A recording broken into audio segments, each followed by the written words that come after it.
Welcome to Caretech's troubleshooting guide for the Liko Viking XL.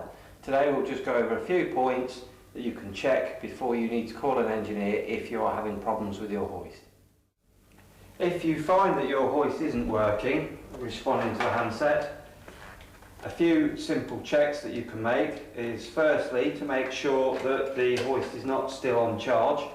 If the hoist is on charge at the wall, then it will not work. So that, simply by switching that off, that can then save you a call out. Another thing that sometimes catches us out is if the emergency stop button is in. Bring this around. The emergency stop button sometimes gets knocked in. You can simply just twist this out. There's arrows on it to show you the direction, and just by relieving that, that will also then bring the hoist back into use. If you're still having problems, we would then look at the battery pack.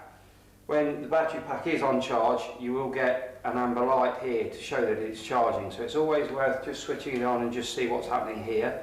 If you have another hoist, then a good idea would be to swap the battery pack out, especially if you know the battery pack is good from the other hoist.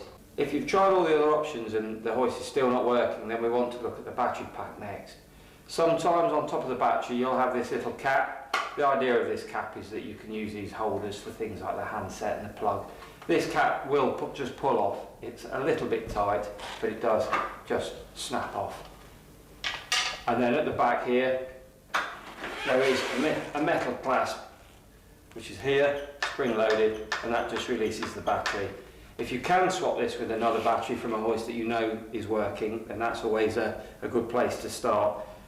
Whilst you've got the battery off, if you just make sure that these contacts are in good order, they need to touch with two contacts here and here, and again, just have a look at those.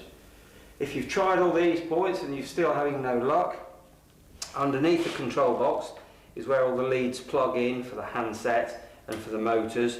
So if you can just have a look underneath just to make sure that they're all pushed in. At that point, if you're still having no luck, that would be the time to call an engineer.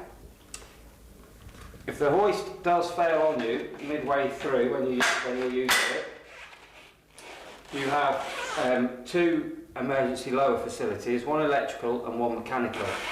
So the electrical emergency lower is a little button here, and you'll need to use the nib of your pen or something similar just to press the button, and that will bring the hoist down. If that's failed because you've lost all your power, then you have a mechanical emergency lower, which is this lever here, and this simply pulls up with your finger in there, and you can raise that lever, and with weight on this section of the hoist it will lower. That concludes our troubleshooting guide for the Liko Viking XL.